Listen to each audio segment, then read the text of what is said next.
ఈవేళ వచ్చిన వారులారా, మొదటి మాట, కొందరు మానుకొనినట్లుగా అనండి. కొందరు ఏమండి మానుకొనక. ఏం చేయకూడదు? కూటాలకి మానకూడదు. మానవంటే నీలో ఏమి లేదు, దేవుని నింపుదల లేదు.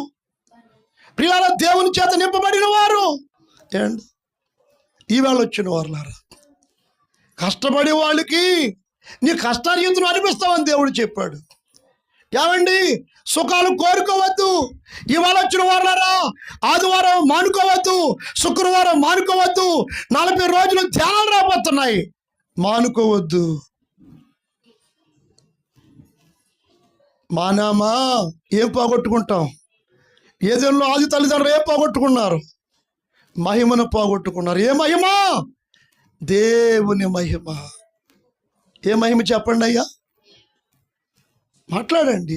మహిమతోడ కప్పివేయు, మహిమ కొరకు సిద్ధపరచు. దేవుడు మనల్ని సిద్ధపరచాలంటే మహిమ కొరకు మనం ఏం చేయాలా? కూడుకోవాలా. చెప్పండి ఏంటండి?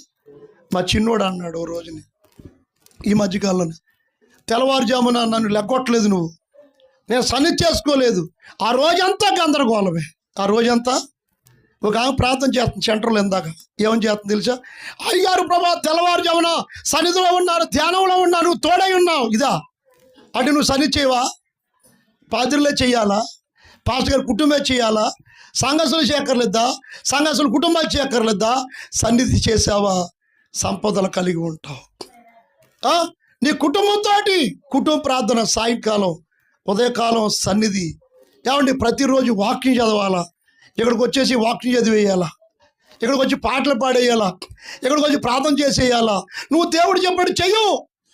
ఏమండి మీరు చేస్తే మీ పిల్లలు ఏం చేస్తారు?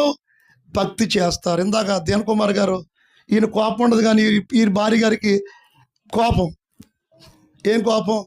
మనం ఏది చేస్తే పిల్లలు చెప్పండి. పాస్టర్ గారు చెప్పారు, అయ్యా మీరు గుడికి వస్తే మీ పిల్లలు గుడికి వస్తారు, మీరు మోకాళ్ళు వేస్తే మీ పిల్లలు మోకాళ్ళు వేస్తారు, మీరు ఉపవాసాలు ఉంటే పిల్లలు ఉపవాసాలు ఉంటారు, మీరు వాకింగ్ చేస్తే వారు వాకింగ్ చేస్తారు, మీరు బూతులు తిడితే వాళ్ళు కూడా ఏం చేస్తారు? బూతులే తిడతారు.